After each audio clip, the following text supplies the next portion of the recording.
Welcome to Salam Nerds Podcast. We do reviews and recaps of your favorite TV shows, movies, and current events. Yo, it's the Salam Nerds. My name is Steve, a.k.a. Watson Beats. I'm here with my boy, Chad. We drop live episodes on YouTube on Sundays, Tuesdays, and Wednesdays at 10:30 p.m. Eastern. Thank you to all our supporters.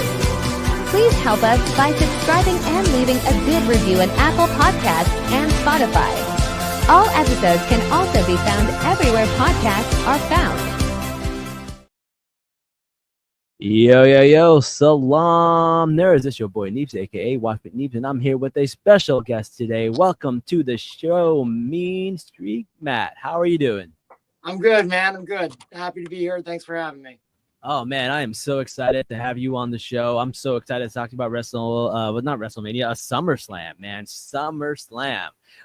It's really interesting because I got to go to SmackDown and then I went to SummerSlam, and you got to go to Raw. So we probably got the whole week captured, not just watching it, but actually experiencing it live. Did you go to both nights of SummerSlam? All three. I went to SmackDown, I went to SummerSlam night 1 and SummerSlam night 2, man. It was crazy. Nice. Yeah, I went to SummerSlam night 2, but I'm surprised they didn't do an NXT. I guess who knows? I don't know what that's about. I'm surprised either, but I don't know if you noticed, but like your boy was on TV not once but twice. I missed it. So basically what happens is at the beginning of night 1, they had a cold opener where they showed a bunch of people reacting. And they show me reacting to the Seth Rollins, or cash in. Oh, okay, cool. So you can see my face, and you can see me with the meta glasses on, and I'm like actually about to turn them on, and Seth Rollins music shows up, and I just freak out. And then on Raw, they showed me again right before they were showing the reactions to Brock Lesnar, and I got to be on TV twice, which is really cool because like SummerSlam is like a big deal. When I was a kid, I never thought I would get to go to SummerSlam. Never thought I'd go to WrestleMania. Like it was something that just like I always wanted to do as a kid, but like we just couldn't afford it. And then by the time I could afford it, I was no longer into wrestling. And you know, it just so happens that I just like found my love for wrestling again. Just 2 years ago with the whole Bloodline storyline and the Cody Rhodes storyline. And I was like, you know what, let me give this a shot. And I stuck with it for a few months, and I was like finally getting into the characters, and now I'm back to loving it. And I got to experience it, and it was a really cool experience. Like the 8-year-old version of me is super happy. And not only the fact that I got to go to SummerSlam, but now I will forever be on SummerSlam. Anybody goes back to SummerSlam 2025, they will see my face. It's almost immortalized. Like people watch WrestleMania 1 to this day, and half the people there are probably dead, right? So that's people are watching this for a while, and to be on a SummerSlam is pretty cool. So I'm pretty excited about that. Well, how was your experience at SummerSlam? Mine was good. I mean, I was on the floor, so it's the first time at MetLife that I was on the floor. Like I was pretty high up for WrestleMania 29 and 35. I was on the risers, so I was just above floor. Yeah. This time I was on floor, and it was kind of surreal. It was kind of hard to see. Anytime anything happened on the floor, it's just like, well, I can't see like this, yeah. You know. You got to be super tall to see on the floor, right? Because people are standing the whole time almost. Whenever anything good happens, people are standing. Yeah. So when you're on like the Raptors or anywhere else, at least it's raised, so you can kind of see, which is super nice. I agree. But being on the floor, it has its own appeal. Like you're on camera, you basically you're as close to the action as you could possibly be. I haven't reviewed night 2, so who knows if I showed up on camera or not. Probably not, but you never know. Yeah. I haven't watched night 2 either. I'm still currently watching SmackDown from the night before. It's just so much to get through. But it was really cool. I have never been to a PLE before. So I was like, oh cool, there'll be dark matches. I don't know. There are no dark matches in PLE. I didn't know that. But having it in a stadium was pretty cool, but also like there's some things I feel like aren't as cool in an open stadium as there are in an arena, right? Like The Wyatt Six entrance was not as captivating when it's not like completely dark. Even the Roman Reigns entrance is not as cool. But then like people like Jey Uso's entrance is super cool in a stadium like that, right? So it's very different. I'm shocked he didn't get mobbed. Like, you know, coming down, they had pretty ample security when he was like, you know, in the back. But then when he's just walking down the stairs, it's literally just him and a cameraman behind him. So it really is. I'm just like, how? And that's a long freaking like walk, man. Like I watched the WWE Unreal and they talk about how he gets like gasped by the time he gets into the ring, and like I get it, bro. It's a long walk. You're dancing the whole time. It's a whole thing. It's a whole like production to just do your entrance, and then you get up to the ring and then you like yeet for like 10 minutes, and then you run it back and then you yeet again. Yeah, I don't think they need to do yeeting like during matches. Like, do not play his music during a match. Yeah. I'd never do that again. But he just has to hope that he comes out first, and then the next opponent is just going to be Randy Orton, someone who takes a really, really long time to get to the ring. That way he's able to recuperate from that entrance, because I don't blame the man for, like, you know, what was that during the Mania like build up? He did the top rope dive and like caught the top rope, and it's like, well, yeah, you made this guy do a whole dancing routine. Did we learn nothing from Carl Weathers, Apollo Creed in Rocky IV? Like, you don't do a dance routine before a fight. It just doesn't go well. No, that's so true. That's so true.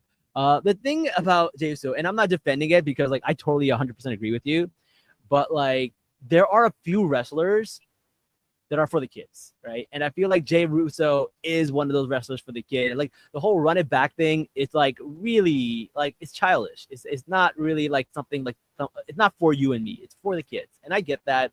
They like it. It makes them happy. They like the eating. But it's a fine line between being like, okay, this is getting too much. But it's really different to watch it and then also to actually go to a live event. I don't mind the eating as much when you're in a live event because you have the energy of the crowd and everyone's into it.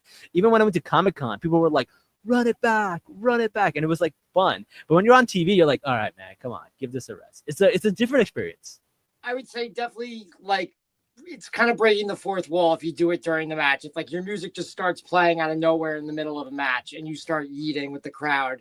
Yeah. Well, I feel like we're getting in the territory of The Simpsons, the I Didn't Do It, you know, with Bart and like Krusty the Clown just, you know, whores it out with the I Didn't Do It dancers. And like we're getting a little, it's a little too much. Just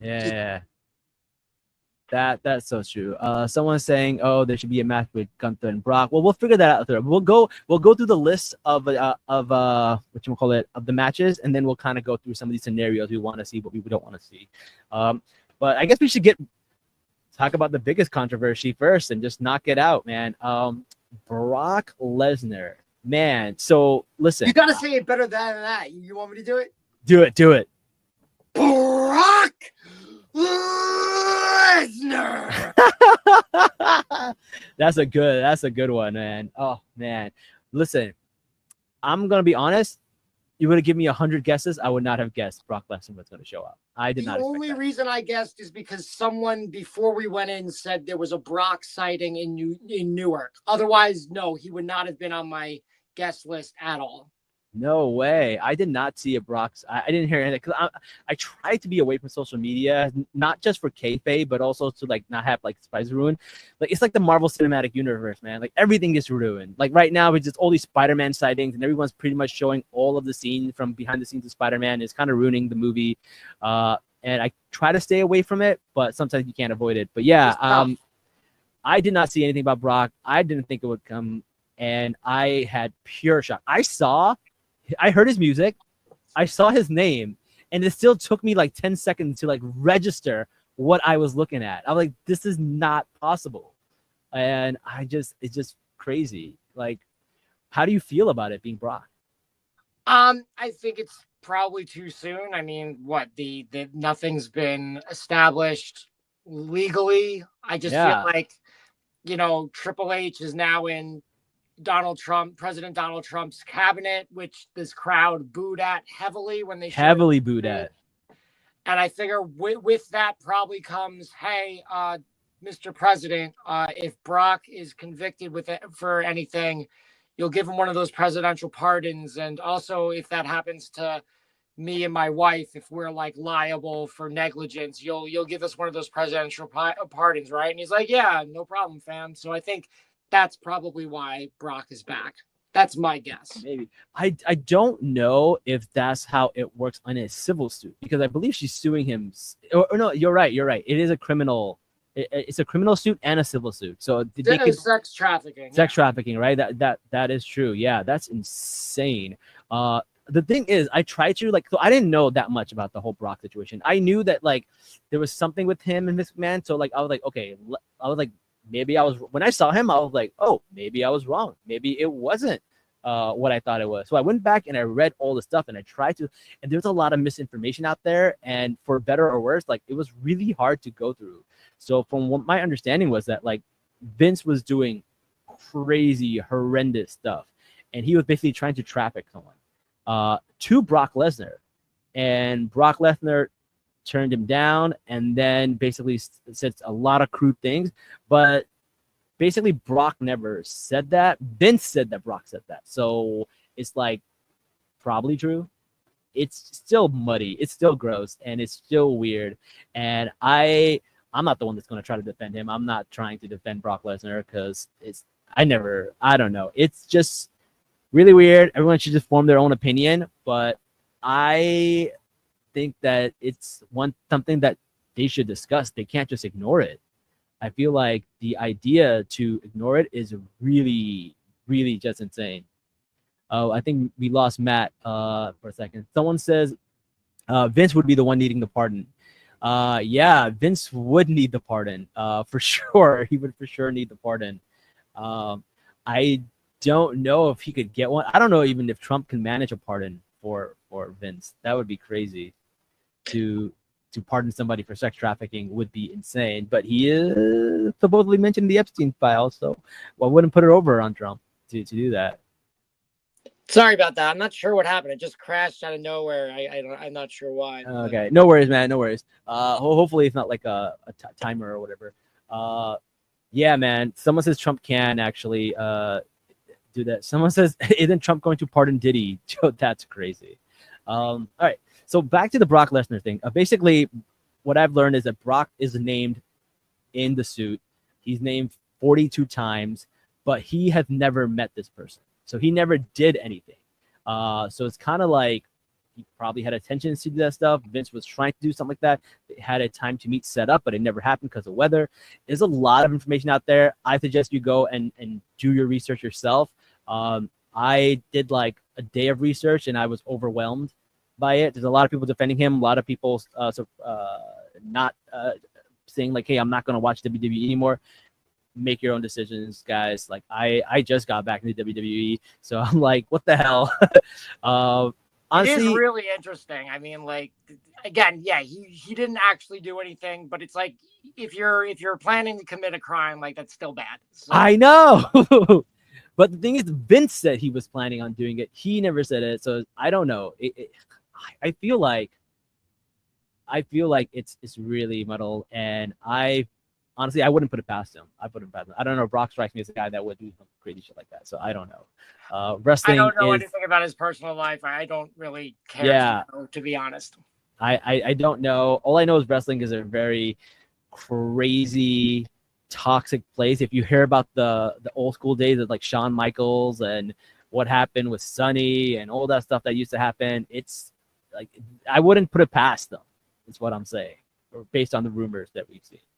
But yeah, the internet is divided. A lot of people are not happy about Brock Lesnar. A lot of people are happy about Brock Lesnar. But what I do know is people are shocked about wrestling. I'm in the shock category. I don't know if I'm happy about it. I don't know if I'm mad about it. I'm probably leaning towards more not happy about it. I think I would have been more happy if I saw, in my opinion, the coolest thing would have been to see Batista come back or something like that. That would have been more mind-blowing to me. But I would have expected that before I would have expected Brock. I would have thought the Rock. I thought the Rock. I think The Rock is what most people thought. Like most people thought it was going to be The Rock, and you're like, okay, fine, The Rock's going to come back, and him and John Cena are going to go at it, and that's going to be the thing. But I don't know. Now we got Brock Lesnar, and I think he's going to talk about it on SmackDown, and we'll see what's going to happen. But what did you think about the match itself between Cody Rhodes and John Cena? It was cool. I wish Cody had worn jeans. I mean, it's a street fight. John Cena's in jorts all the time, and Cody did not show up in jeans. That kind of bummed me out. But still, the match itself was good. I did see some things like I don't know how many AAs Cody hit. John hit on Cody, but it's like if like 8 didn't take him out, like it's gonna take like a bullet to like take Cody down. Yeah, I don't know if that's necessarily true, but like it also, you do want to see consistency. Like I think like Braun Strowman like went down to 1 F5, and then the next time him and Brock faced off, like I think he hit Braun Strowman with like 5 F5s, and I'm like, there's no consistency here. Yeah. And if you're gonna do that, do it in a way where it matches the storyline, right? Like I get like he did the AA on the apron, and it takes the person like it took him like 5-7 minutes to get back into the ring after doing that. So I guess you can get your win back after that. But they did it a few times in the ring too, which I'm like, yeah, I kind of agree with you. I personally like the match way better than the WrestleMania match. I think miles better than the WrestleMania match. 2 things I had issues with the match. Number 1, the crowd. The crowd was being really weird, booing Cody the entire time. Like it's a face versus face match, and it didn't really feel that way. Crowd was booing Cody pretty much the entire match. And I get it. John is the hero. John is, everyone's childhood hero. He's a GOAT, and he's on his retirement tour, which is like why the crowd in Vegas was also not very much on Cody's side. But now that the night before they both go face, I thought it would go down a little easier. So I didn't love the crowd's reaction. I thought they were kind of ruining the moment.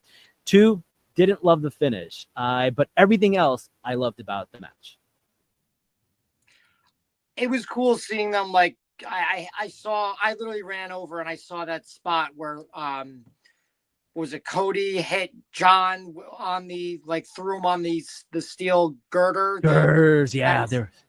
So I didn't get it on my phone, unfortunately, but I got there just in time. Like I had to push past this lady who was just nonchalantly up against the wall. Like she probably worked there or whatever. And it's like, look, I just spent, I don't want to say how much I spent to be on the floor, but I want to see this up close and personal. Oh, I saw the whole thing. They came right near me. So where I was at 115, I saw that whole thing. And I was just like, this is incredible. This was great. I saw Cody. I saw them go into the little thing before they even went in there. I was like, that's where they're going. You could tell. Fun. Yeah, I just saw them go around the corner, and I'm like, okay, I've lost them. I'm gonna just go back to my seat. No, because I was a little higher than you, so I could see that what they did was they opened the ramp up way before that spot even had. So they were setting something up. So my thing was, oh, The Rock is about to pop out and join the match. I didn't know that they were going to go down that ramp and they were going to pick up and come back up with Cody Rhodes on John Cena's back. That was a crazy visual. What are your thoughts about that? That was very cinematic. I thought it was fun. It's also funny because when John came up, he was looking a little evil, but then he kind of had got the hero grin going once he got to the top. So there was kind of some shades of gray. Who knows? Maybe some of that, that evil John we've gotten. Because I missed the whole thing on SmackDown, where apparently he's going back to being a face. I'm very confused. Yeah. Basically, what happens on SmackDown is that John came out and he goes, "Thank you, Cody, for knocking some sense into me. What I realized is that I turned heel because people wanted it to be great TV. But then once I turned heel, they all abandoned me." Talking about Travis Scott and The Rock. They basically abandoned him. So because of that, he has come back to his senses. It was a little weak, a little rushed, but at least they made it a face-to-face match. I feel like the heel turn was not very well executed. And also, Triple H is kind of a liar, in my opinion, because when the Brock Lesnar thing happened, he goes it was John's idea, man, and I think John's earned it. And when he turned heel, Same thing. Triple H says, you know, it's how John wants to go out, so I think he deserves it. And then when you watch Netflix Unreal, you realize that was never John's idea. It was thought up and in the writer's room, and then ran through The Rock, and then it went through Nick Khan, and that's what happened. It was never John Cena's idea. And now I feel like this whole Brock Lesnar stuff, they're trying to make it like it was John's idea, and John deserves to go out the way he wants, but it's probably not, because that's the same exact lie they told when they said John wanted to be healed. So I thought that was interesting. And I think the whole thing was, it didn't pan out. I think the heel thing did not work out the way people thought it was. I didn't think it was fully thought out. I personally, I loved the heel turn at Elimination Chamber. I know some people wanted it at Mania. I think going in, having it face versus heel at Mania is more interesting. Mm-hmm. But obviously, it kind of buckled the fact he didn't change at all. Like, he's like, that's my music. That's me on the track. And I'm like, okay, but you have that other song, Bad, Bad, Bad Man. Yeah. That one. That's a solid track. Right? It fits this persona better. I also blame The Rock. Travis Scott just sucked. So Travis Scott's just awful. And the other thing is, like, I blame The Rock. Like, The Rock never came back out. He just abandoned them. Like, what's the whole deal with the final boss? What's the whole deal about giving his soul? What actually happened? What did John Cena actually give up? Like, it didn't make sense. Like, I thought it was poor. Like, the only thing that happened was Travis Scott showed up. That's the power that The Rock has. He can make Travis Scott show up. Like, Jelly Roll could have been there for all we know. Like, it didn't make a difference. Well, apparently, like, Travis Scott, his training is so bad, like, that they're confident in Jelly Roll, but not Travis Scott. That's I heard that too. Bad to say. I heard that too. But yeah, I think the heel turn definitely didn't go the way they wanted. I love the turn itself, though. I didn't even like Travis Scott then. I'm like, he seemed really like the odd man out in this scenario. Yeah. Why is he here? I think they need to be more particular with which celebrities they get involved with, especially if they're going to be actually wrestling. Like, they hit the jackpot with Logan Paul and Bad Bunny, but then, you know, I think Travis Scott, and we'll get to Jelly Roll because that'll be an interesting conversation. But yeah, I feel like we're going in circles now. Do you have anything else you want to say about John Cena's heel turn? No, just that, you know, I'm excited to see where it goes with Brock, even though I'm not super happy about Brock, but we'll see where it goes. I feel like the Brock storyline is at least better than the Cody. The Cody one just didn't seem to. It started off strong and then just lost steam, and I think that's the only thing. That's the only thing I have to say about that. I'll just say that the Mania match sucks, so that didn't help. And I would have liked to have seen Cena just keep going heel, and then maybe, like, he loses his last match and Rock starts beating him up, and then, like, I don't know, Cody comes in to save, and, like, he gets that kind of redemption. He shakes Cody's hand, maybe they hug, and, like, Cody, like, raises Cena's arm up, kind of like how Macho Man went out. So I heard an interpretation of the John Cena thing. This guy on TikTok did it, and he said it very beautifully and very poetically. He was like, the John Cena heel turn is about somebody, if you think about it, it's like a metaphor for somebody who goes into depression. And what they do is, once they go into depression, they alienate all their friends. So, like, CM Punk tries to talk him out of it, he hurts his friends. R-Truth tries to talk him out of it, he hurts his friends. And, like, when you are in a dark place, that's kind of what you do. You, like, hurt the people you love the most. And I was like, damn, that could have been a really good metaphor for the John Cena storyline. It just wasn't executed very well. And then the person that he hurt the most, which is Cody Rhodes, who he took the belt from, was the one who snapped him out of it. And I really think that, like, if they just slowed down and thought of it a little bit more, like poetically, like, it could have been a good story. It could have been a very beautiful metaphor, and I would have really liked it. Yeah, well, the ride's not over yet, so we still have. That's true. We still have 12. Is it 14 more dates or 12? Yeah, well, technically he's coming on SmackDown, so yeah, 13. Okay, so we'll see how many matches. I'm guessing 2, which kind of sucks. I wish he had worked with some up-and-comers. Like, he hasn't done a lot of matches, unfortunately, and, like, no up-and-comers, like, you know, a Jacob Fatu, a Grayson Waller, one Yeah. of the luchadors, like it's just all been Penta. yeah, any of the luchadors like Yeah. Penta, Ray, Dragon Lee, Yeah, that's true. Okay, so the next one I want to talk about, one of my favorite matches of the night, Naomi, Io Sky, Rhea Ripley. What are your thoughts about that? I mean, that was the opening of night 2. That was the first match I saw. It's great. I've been praising Naomi since WrestleMania. I thought that match she had with Jade was low key a banger. Yeah. And again, I like RIP. I was never a fan of Owen Hart's warning Yeah. here. Yeah. The caution singlet. I never liked on him. I think he looked great in the black and pink. The caution gear never worked for me, but it's working for Naomi. Yeah. She really is. I like it. Yeah, it's She's cool such a look. good villain. She's such a good heel. And like I knew she was going to be a good heel because I follow her tweets. Her tweets are hilarious. She's so funny. And I'm really, really excited to see where she goes. I think she was the right person to win. I think it was definitely the right person to win.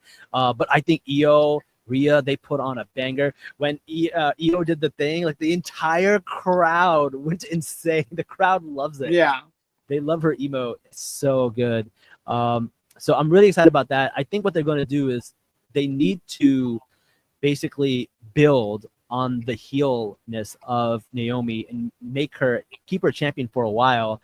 And then I don't know who she loses to, maybe Stephanie, maybe somebody else, but eventually it gets back to Io. And then finally, like at WrestleMania, it'll probably be Io versus Rhea, where Rhea finally beats Io. Because I feel like Rhea has lost so many times to Io that the big win has to be at a big event. It has to be at a Survivor Series, at a Royal Rumble, or WrestleMania.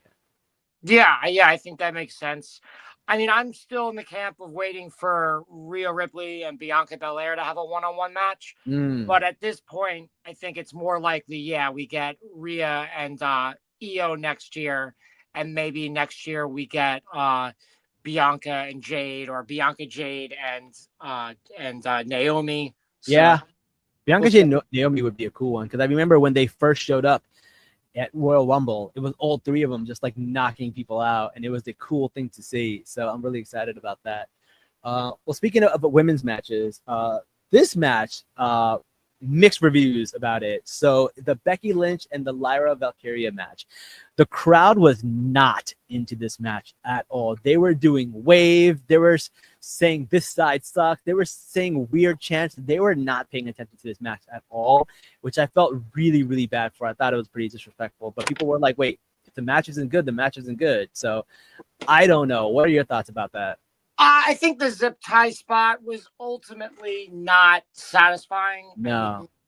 Like, Lyra got loose at one point. She had to put her hand back in, and then she couldn't get it off with the fire extinguisher. Yeah. Regardless, I think it was salvageable, and that wasn't the only issue with the match. It just wasn't great, but it did have some really fun spots. I mean, Becky putting the chair around her neck, head, and like throwing her against the announce table. Yeah. And she just looked catatonic after that.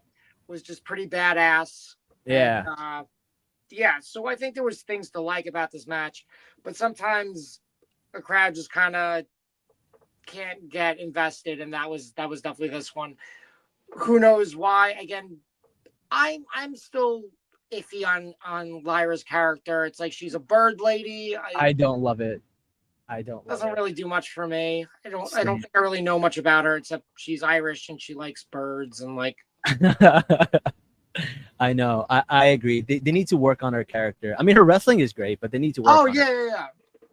But I mean, the quality of wrestling nowadays, it's at an all-time high. There's so many great performers that can't be like your standout thing. That can't be your thing. Yeah, literally the best. Yeah. Next match. So I have an issue with this match. The Solo Sikoa and the Jacob Fatu. Like, look, I love Jacob Fatu. I got the all gas, no brakes t-shirt on right now. I love me some Jacob Fatu. But this match wasn't satisfying to me because, like, the point of a steel cage match is that people don't interfere. And if people are going to interfere in a steel cage match, what's the point of it at that point? It's to prolong the storyline. So I think it's weird that the door is because didn't they used to lock the door? They used to lock the door, and you didn't used to be able to pin. Now you can pin people, and you can walk out the door. And like Jesse the Body Ventura said that on Saturday Night Main Event. He was like, "You can do this now," and we haven't seen him since. Old man yells at Cage. You know, yeah, he bit off more than he could chew there. But like, I get it. And it's at some point, it's not as satisfying to see somebody walk out the door as it is to see somebody climb over the top. Yeah, and there's definitely been issues with WWE in that department. Like they've had some times where Bray Wyatt was really RIP was having struggles with storylines. Like the only time he got to beat John Cena was when he escaped the cage, and I think literally right after that he had a feud with Chris Jericho, and he won the feud by escaping the cage. So it's not very satisfying. It's not very dominant unless you do it the way Damian Priest did. I know we know that old Jesse the Body Ventura did not like it, but it was pretty kind of badass. He's just like, I'm wiping my hands of Drew McIntyre. I'm just walking out, you know. That's true. I did like the spot where he did the moonsault off the top. That was pretty badass. Jacob Fatu is a madman. Freaking insane. What's crazy is I don't think anyone's kicked out of it in WWE, and he hit 2 in a row on Solo, and Solo kicked out, and I was just kind of like, what? Yeah. Like, we're nervous. Though I'm not gonna lie, I love Solo too. I've come around to Solo. I know people don't like him, but I love you, Solo. I think he's so funny. He just cracked me up. His attitude, his mannerisms. Sometimes he has some good lines. The all gas, no brains line is still pretty funny to me. He definitely is working on his character, which I appreciate, but he also just kind of looks like a weird, like, I don't like the red jacket. I don't like the turtlenecks. Like, stop trying to be The Rock. Stop trying to be a circus ringleader. Like this, it definitely, I would do some tweaks for sure on this, but yeah, the match itself wasn't great. Especially the ending was pretty bad where they shut JC Mateo slams the door and it mostly hits Solo, but Jacob has to sell it. Yeah. The camera missed Jacob breaking the handcuffs. Yeah. That was a misstep. That was pretty bad. I agree. Not my favorite. Next match, I did like this one. The Eddie Guerrero tribute by both AJ Styles and Dominic Mysterio. I thought that was really cool. AJ coming out in the low rider, having the Eddie pants on, them doing the Eddie spot with the chair. I thought that was hilarious. And then the one with the boot. Yeah, man. Like Dominic, listen, he's put in the work, man. That was a solid match, and he sold it. I think he's so good at selling a lot of the story in the match. Like you could see like him trying to weasel his way out of things, and you can see him trying to like play mind games and stuff like that. And I really do enjoy Dominic Mysterio. I thought he did a good job in that one, and I think him and AJ put on a pretty banger of a match. My only complaint about the chair spot, and it's not a big deal, but I just think logically, like, AJ should be smarter than this. It's the fact that, like, okay, if the ref comes to and he decides to disqualify Dominic Mysterio, then you don't win the title. So like you screwed yourself over, Like, oh yeah. Well, I think the point was they were both knocked out, so the ref couldn't do anything either way. Technically, yes, but like still, if one's got the chair and the other's knocked out, then obviously, I guess that makes sense. We'll see, but I kind of get your point, but I don't know. It's wrestling. There's got to be a little bit of like disbelief in there, I guess. But yeah, I do like that, and I like where they're going with that. Where AJ's like, "Hey, you won, good for you." Definitely like putting him over, and then also saying there'll be another match. So I'm excited to see what happens. I mean, if we're running back Cena opponents, I feel like AJ and him might be able to have a banger. Like, I don't think that's going to happen, but yeah, I don't know. Like, are they going to spend the next 4 months building up this Brock thing, or it's going to be a one and done kind of thing and move on to the next one? Like, what's going to happen here? God, do we have that many months left? Because I guess December is when he's wrapping up. Yeah, and Survivor Series is the last PLE. But didn't they want to do something in Boston, like some new events and they'd wrap up there. That would be his. Oh, I haven't heard about it. You might be right. I haven't heard. Same way Goldberg went out in Georgia or Atlanta or whatever. Oh, the main event, Saturday night main event. Yeah. I don't know. Saturday night main events usually don't have good matches, so I don't know. Yeah. The next one we didn't talk about, but was the ladders, chairs, and tables match with the Y6, DIY, Street Profits, Fraxium, Motor City Machine Guns, and Andrade and Ray Phoenix. In my opinion, this was too much. It was too many people. There was too many things happening. Good match though. The Candice LeRae spot was my favorite. That was crazy. What's crazy to me is you got all the tag team names. You got every one of them right off. But you said it's TLC. Not what did you say? You said ladders, I said ladder chairs. Yeah, I did it in the reverse order. TLC. But I have auditory dyslexia. I say things backwards sometimes. I don't know who got it worse, Candice on that ladder spot or AJ Francis at TNA. What was that pay-per-view they just had? What was that? No Surrender? Yeah. Where he goes nuts first into the ladder. Did you see that? Oh, yeah. That was crazy. Yeah. But here's the one thing I didn't love about this match. Since when can your managers go grab the title for you? That's never, or someone who's not in the match can grab the title now. Like BFAB can go grab the title, Candice LeRae can grab the title, the Wyatt Six can grab the title. Have that ever been a thing? I've never seen them do that. They've teased it a bunch of times. Typically, it's just to get another spot in, and also that way the performer can do something interesting. Yeah. Typically, it never actually equates to the win. To the win, okay. Exception being the first women's Money in the Bank when what the hell's his name? James Ellsworth dropped it to Carmella. And of course, everyone was super pissed, and that was just a really bad idea because it's like you wouldn't do this for a men's match. You shouldn't be doing it for a women's match. Yeah, that makes sense. Yeah, but I thought the spots were pretty good. The table, there were some times where I was like, the camera is not catching all of the stuff. That's why being live was really good on that one because I was seeing things happening, and I was like, oh crap, there's a lot of stuff happening. The camera's not catching all of it. The craziest one was when Frazier went to hit I was on the ladder. And Tommaso was hanging from the thing. Yeah. And Tommaso did kind of like shimmied his way up, did like a loop, and it was able to avoid Frazier's spear. That was crazy. That was insane. I love that spot. That was pretty exciting. So those are all the ones from night 2. Let's talk about night 1. And I guess we'll start off by the biggest thing.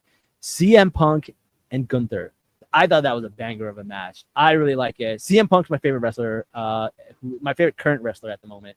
And I think he put on a great match with Gunther. Very old school wrestling, very solid work. Really enjoyed it. I thought my favorite has the belt now. After 10 years, he's finally champion, and nothing bad is ever going to happen after this.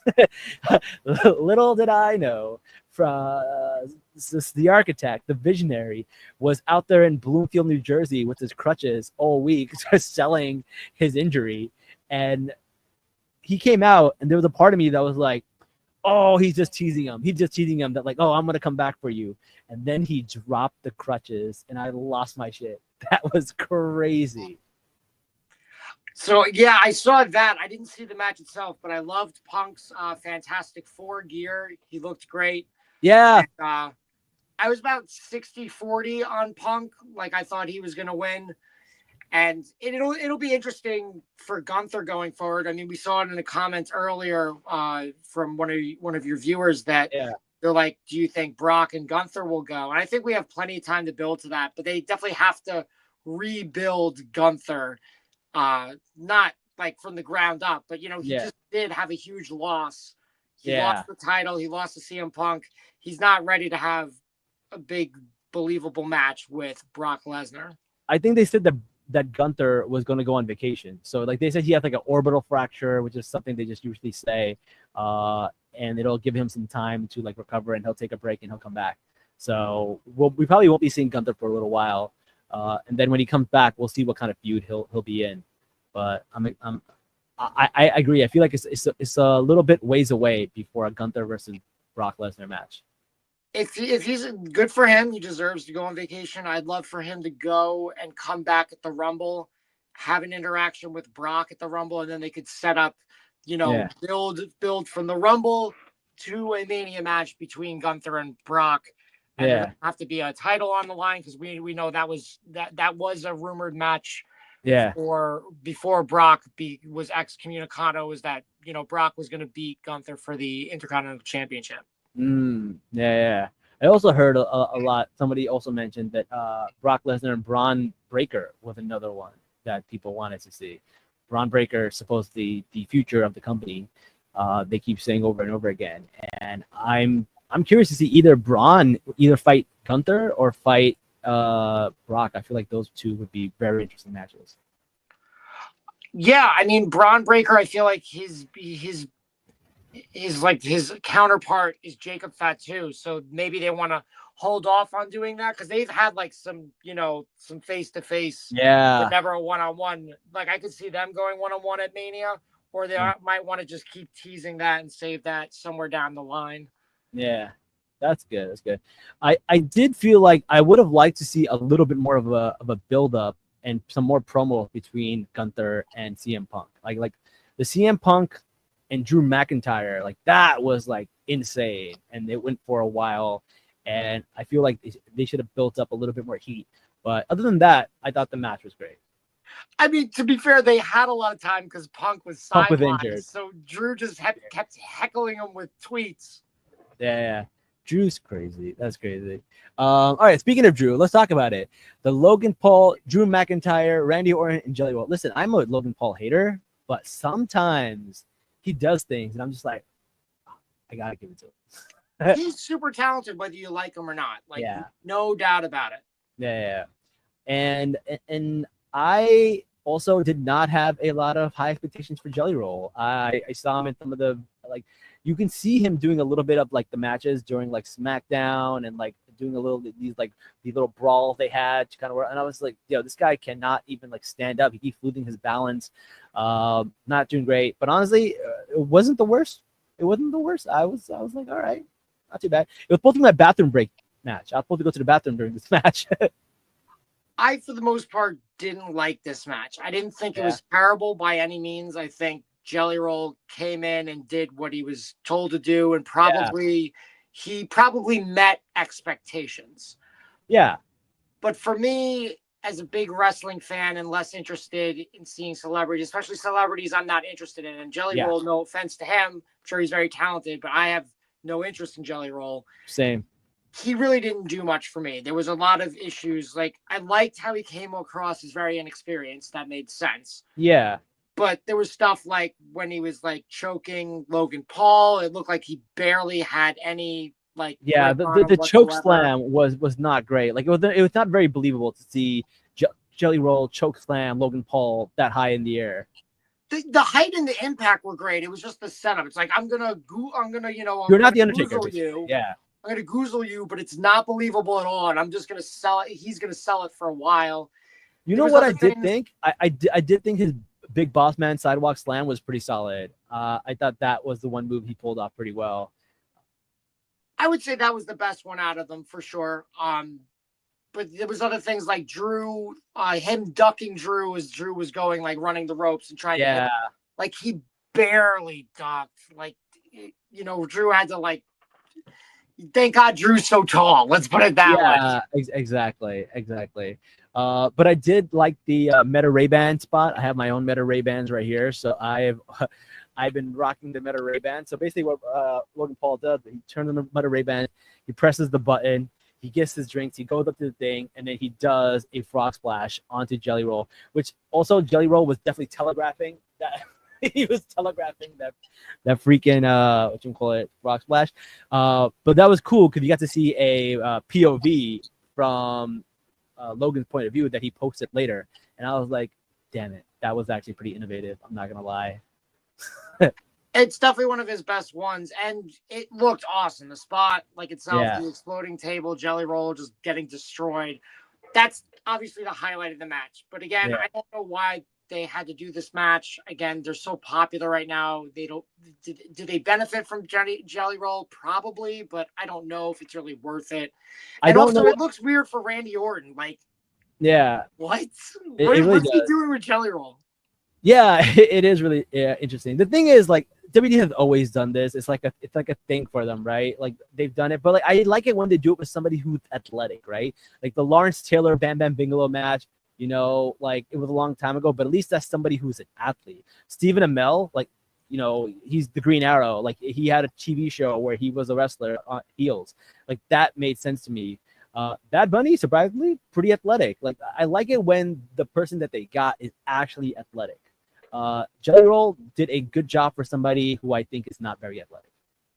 That's a fair statement. Yeah. Yeah. Like I would say with yeah, like I'm thinking like who's been really, really bad and who's been decent, and it doesn't even matter. But like it was fine. It wasn't super offensive, but it just didn't work for me overall. Yeah. Kind of Like if you're gonna get, I don't like. It might be interesting if there was like a crossover from a crowd you don't normally have. Like, is Jelly Roll popular with the kids? Maybe that's why, to get like little kids into it. I don't know. I don't really know. I doubt it. Like, Yeah. all I will say is I was surprised that Jelly Roll and Randy Orton lost. Like I was shocked. Typically the celebrity The team celebrity wins. Yeah. Yeah. Well, it might be because that's not the last we've seen of him. We might see more of Jelly Roll. That's what I'm afraid of. I'm thinking of what was it? Not Steve-O, Johnny Knoxville. How Johnny Knoxville. Sami Zayn threw him out of the Royal Rumble, and Johnny Knoxville got revenge by beating him at WrestleMania. So hopefully that's not the case. Though I'm not gonna lie, that match was kind of funny. It was not a great match, but there were some lulls in there with all the weird, wacky gadgets that he brought out, like a taser and all that stuff. It was pretty well received, yeah. Yeah, if it was a comedy throwaway match, whatever. This match, speaking of throwaway matches, I did not actually watch this match because this is the one that I needed to take a bathroom break. I was trying to take a bathroom break for Jelly Roll, but I ended up taking it. I couldn't hold it in. With the women's champion Tiffany Stratton and Jade Cargill. I actually did not really watch this match. Did you get a chance to see it? Yeah, it was good. I was surprised that Tiffany won. I mean, she's held the title since January. Jade has like not been pinned or submitted in WWE. So I was pretty surprised. Like I would say I thought like 70% Jade was gonna win. Like she's had Tiffany's held the title for a while. They had a pretty solid match. I think my favorite part was Tiffany went for a moonsault and Jade put her feet up and just really clipped her in the face the same way it happened at WrestleMania in the triple threat match. I think Io clipped Rhea in the face. Maybe something happened between those three ladies, Rhea, Bianca, and Io. Same kind of thing. Like, oh, you're coming down for a splash. Well, I'm going to kick you in the freaking face. And so that was fun. Jade hit her finisher and then got it too close to the ropes. Yeah. I didn't like how that played out. It was too over the top. Like it was very obvious that she was pinning her close to the ropes. Yeah. And even if it was for real, she shouldn't be surprised that she was like able to, get her feet up because again, they were so close. So close. Another interesting thing, they were going to do the Jade Cargill finisher from the top rope. Tiffany was able to counter it. Jade does a backflip, lands on her back. Eventually, Tiffany is able to hit the prettiest moonsault ever and get the 1, 2, 3. She's successfully, defended the title. She is still the champion, and Jade takes her first loss. Big loss. And she's not even using the queen gimmick, so it's not like she can just like walk around with the crown. Yeah, exactly. The thing about this match, the reason that this is my bathroom match, so it wasn't like to be disrespectful to them, but I just feel like there wasn't enough build for it. Like I didn't really care, and I don't think Tiffany works as a face. Like I don't like her as much as I did when she was a heel. She was really good as a heel, very interesting. She was really good at bothering people and bugging people and getting under their skin. Ever since she had that bout with Charlotte Flair. And they had that little super personal thing that went out in their promo. I just feel like she's taking it safe. Like she's not really taking chances in her promo. She's just, I don't know. There's no fire in her. She's like, for example, like Becky Lynch, who went after Nikki Bella this week and made the John Cena comment, right? Like, we're not getting those kind of moments from Tiffany, and she's capable of it, but I don't know. She just hasn't been interesting since the Charlotte Flair stuff. I'll agree. I think Tiffany is much more interesting as a heel. I think they just gave in to the cheers. That being said, I don't mind her getting cheered while she's being a heel, and I do think she's lost that edge. Yeah, Since becoming a face, and her coming out to save Jade, like from the secret Hervis on, what was that, Friday, or that was maybe. I felt like that was a character betrayal. I get why they did it. It's like, oh, she wants her to be 100% so that there's no excuse that, when Tiffany beats her, it still didn't feel like a Tiffany move. Yeah. I agree. It just feels like they're not understanding her character, and they're kind of just making her do things so they can just put puzzles together in a certain way and just move on. But yeah, speaking of Charlotte, what did you think about the Alexa Bliss, Charlotte Flair versus Raquel Rodriguez and Roxanne Perez match? I just skipped that one, but I did see some cool highlights. That has been a breath of fresh air for Charlotte. It also gives something for Alexa Bliss to do, who was scared was going to get lost in the mix when she returned, kind of similarly to Naomi when she first returned. Like, she was kind of just lost in the shuffle. But to Alexa Bliss's credit, she did come back to a huge pop, and she's still very popular to this day. And kids love her. My niece loves Alexa Bliss. She got the Lily doll and everything. Really? Wow. Loves her. Yeah. She does her hair like Alexa Bliss. She puts the little two pigtails and stuff like that, the color and stuff. She loves Alexa Bliss. And it's how old is she? She's like, I don't know, like not even 2. She's like maybe 3. I don't know. 2, wow. 3. She loves her. Wow. So I think this is a nice side quest for both of them. I think there's not much stock in the women's tag team titles, but if you put it on 2 popular gals and they're getting well received from the crowd and also putting on great matches, then this is just a win overall. So kudos to them. And speaking of odd tandems, I really want to see Rhea and Io team up and at least challenge for those titles at some point. That would be interesting. My thing about Charlotte is that I stopped watching wrestling for a little while, so I kind of missed the whole Charlotte era. And when my introduction to her was basically at Royal Rumble, and I didn't really like her. I thought people were booing her, and I was just like, okay, this is not a good character. And I'm really happy to see that she's finally over with the crowd, with Alexa and stuff like that. And after watching WWE Unreal, like I got to see this like human side of her, and she's so sweet. She's a real sweetheart. She's super nice. And I was just like, I'm kind of really like on a like meta level. I'm just like super happy for her that she's like, getting the You Deserve It champs. And like people are actually like really happy for her, because I could tell like after that Tiffany and Charlotte promo happened, it rattled her. The amount of people that were booing her really rattled her. And I don't know, I just like outside of wrestling IRL, like it's really happy to see her get the success and be like appreciated. And if you watch WWE Unreal, like if you're not a fan of Charlotte Flair, it might actually change your mind about her, because it shows her how she is outside. She's so friendly. She's hugging every single camera guy, and like someone putting up the ring together. She talks to every single person, and she's just like trained so hard. It really made me change the way I think I see her and think about her. Neves, you're definitely not drinking the Kool-Aid, huh? No. I don't know what to Sorry, say. I'm still bitter that she beat Asuka. Asuka should be one of the greatest of all time. So I missed that. I don't have that. I don't have that recollection. Like I haven't seen her fight for all year. Like I don't have all that background knowledge everyone else has. So yeah, she should have lost to Asuka. She didn't. It derailed Asuka. And then the following year, we should have gotten Ronda Rousey versus Becky Lynch at WrestleMania in the main event. And we should have gotten a rematch between Charlotte and Asuka, except this time Asuka was champ, and Asuka should have won. And then they'd be one apiece, and you could do the third match down the line. Yeah. Regardless, there was some politicking. Asuka lost. It was pretty shocking. and she lost her aura. Like she was undefeated. She had an undefeated streak longer than Goldberg's. Yeah.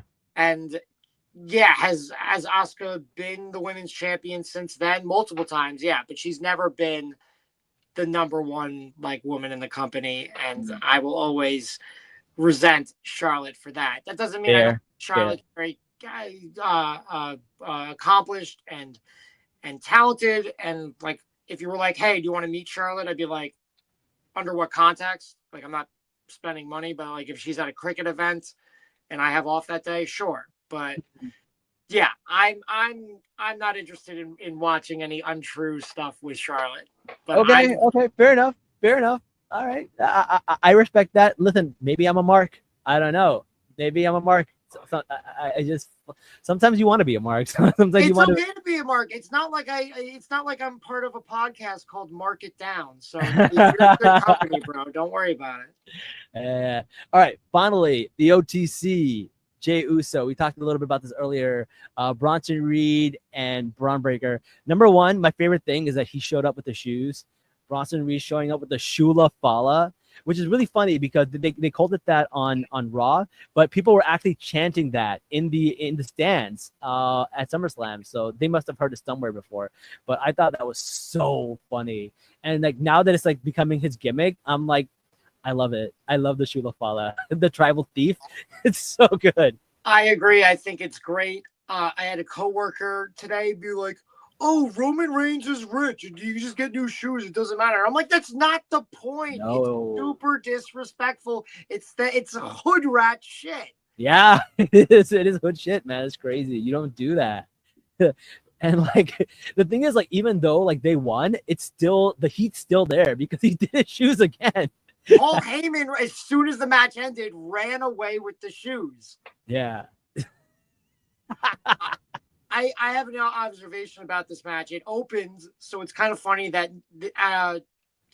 for the second time, Jey Uso has been in the opening match of a Big Four pay-per-view, as opposed to the main event, because he's main event Jey Uso. That is so true. He's really become what they wanted Roman Reigns to originally become. Like, he comes through the crowd. He's the most popular guy. He's the guy who's selling the most merchandise.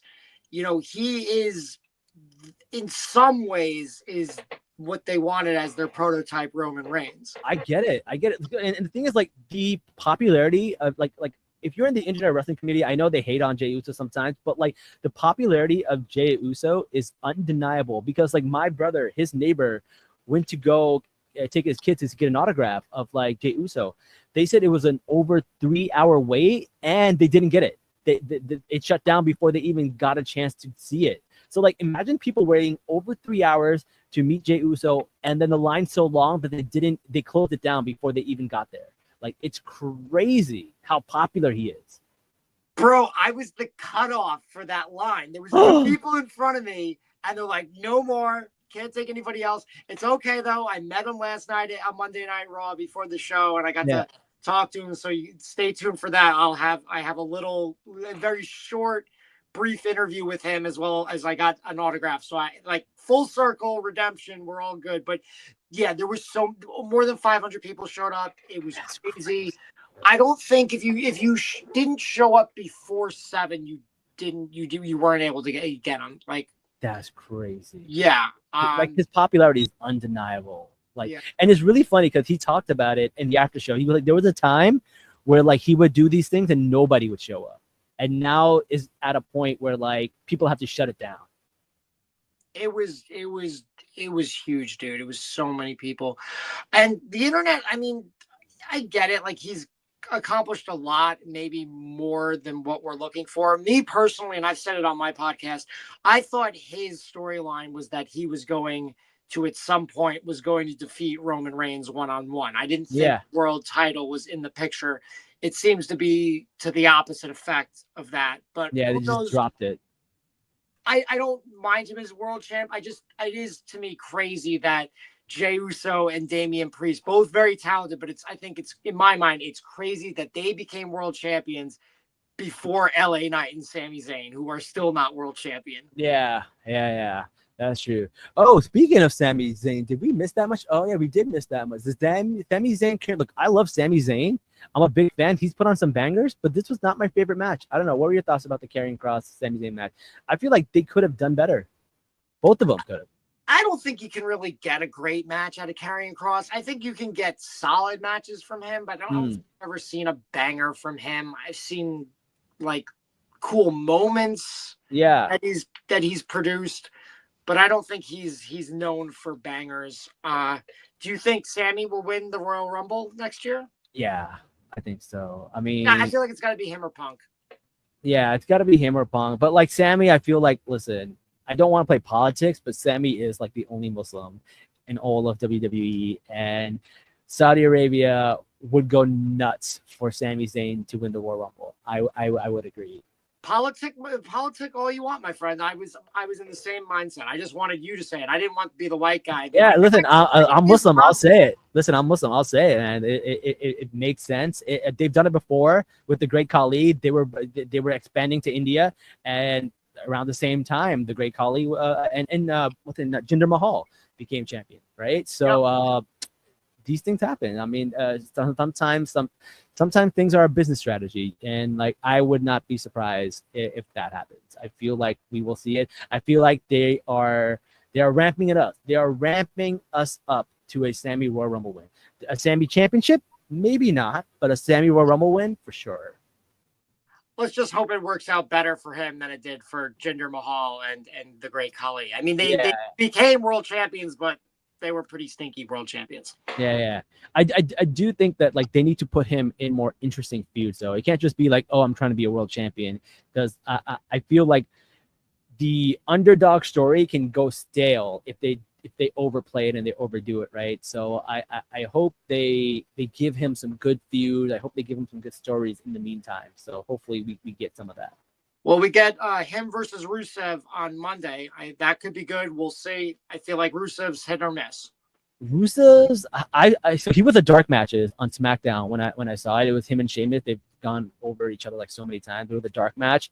Was not a banger. Was pretty rough. I don't know. Rusev. I like Sheamus, but Rufus is just not doing it for me. Yeah, I like how you say his name again. What is that? Rufus? It sounded like you said Rufus. It sounded like you said Rufus. That actually. I probably did. I have out of. I'm gonna start calling him that. I wish I'd called him that last night, but I had to they made us do bag check with the thing they had set up, so I needed something for my bag, and I'm like, I might as well get it now. I don't care about the match, but I wish I had stayed and called him Rufus. Rufus. No, that's good. But I did like the whole storyline of like Sammy turning evil and him patting it down. I just think it wasn't executed well. I feel like it could have been better. I feel like they could have referenced Karrion turning other people. He turned the Miz, he turned the New Day. He's been turning people heel, and like kind of built off of that. It kind of just feels rushed. The audience seems to like Karrion Kross. They keep saying push Kross, we want Kross. Apparently they were saying we want Kross at the post show, and Hunter was like, oh, you want Brock? Well, you got Brock. That's when the crowd needs to boo. Like, it's like you can't just let them get away with that. That was slick. Hunter is slick. But yeah, we'll see. Hunter's also old, maybe, and he's been doing this a long time with all the pyro going off. I'll give him the benefit of the doubt. Maybe he thought they were saying Brock, but again, that's when you boo and you look at the one guy with the cross sign. You point to him. Yeah. No, man. But yeah, Kross doesn't have the best matches, but I think story-wise, he's very good at doing stories. And like, if you give him a storyline, I think he could deliver. I just don't know if he could deliver in the ring. So we'll see. I think he's a great character. I think he can deliver in the ring. I just don't think he's like, again, I don't think he's having bangers. So no, I agree. Do you want to see a Karrion Kross match? I'm like, can I see the story leading up to it first? Yeah. That's the more interesting aspect to him. Because I've seen Sammy put on bangers. I've seen him put on some good matches. So like, it's not him. But yeah, I get it. It was a little too short. It was a little too rushed, and like the whole thing was just a setup for the pipe spot, and that was it. Yeah. All right. What we got for night 2? Yeah, that's true. Anyways, man, what are you looking forward to next? Like, what are the storylines that you're really looking forward to going forward? I mean, it is interesting. Like Cross might be leaving now, so Yeah, that's something. Again, I am curious what Cena's deal is. Like, if we're only getting 2 more matches, I'm kind of bummed at that. yeah, 14 dates, 2 matches. I want at least 4. Again, I would like to see him work with young talent. Again, I think it's going to be. I don't know. I can go around in circles now, but I would like something that isn't his last match being with Cody or with Brock, someone who doesn't need it.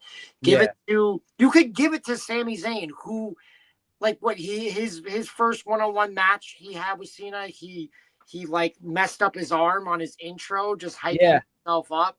I think that would be a great story in itself. Be like, this underdog is going to take on John Cena. Yeah, and honestly, it wouldn't be bad because Sammy has a like perfect baby face like character, the same one John Cena had for a long time, right? Hell, you could even have Karrion Kross at ringside and been like, "You're both assholes. Yeah, Stop lying to yourself." Just do it. I would not mind see that. It would also set Sammy up for the Royal Rumble win even. So yeah, that's something that I would actually like to see. I think that would be really, really cool.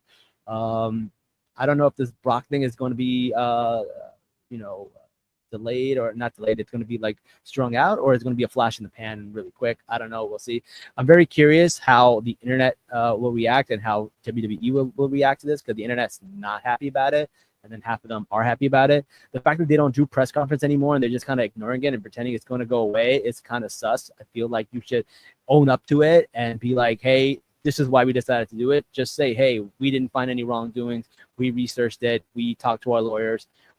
If you just ignore it, it's just saying, hey, we don't give a shit. We'll bring back anybody. We'll work with anybody. And now it's like, well, does that mean Vince might come back?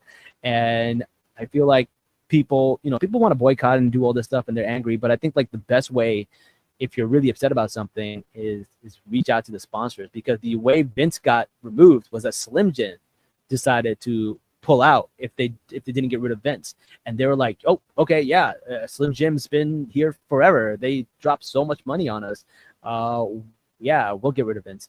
So I think marketing campaign, like a very heavy marketing campaign with WWE. Yeah. With LA Knight. Yeah, LA Knight, right? Exactly. So like what I'm saying is like, if you're upset about what's happening, go out, talk about it, speak about it. Don't let them get away with it. And then make some noise. I don't know if boycotting is the right answer. I feel like the wheels are going to keep turning whether you're watching it or not. So it's also tough. Like, I mean, they obviously didn't do the press conference. Like, I think they really hit the trifecta with, the Hulk Hogan passing away and just that whole thing, and the Hulk Hogan passing away, the Trump thing, and now this, like the trifecta, bro. It was crazy. Yeah, perfect time to stop doing press conferences. Yeah. All right. Well, listen, man, thank you so much for being on this, man. I really enjoyed talking with you. I love your perspective. I really, really appreciate you taking the time to do this.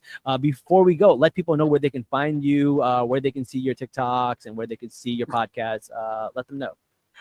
Absolutely. I'm most active on Instagram. I am on TikTok at Mean Streak Matt. But like I said, if you want to connect with me, I'm on Instagram.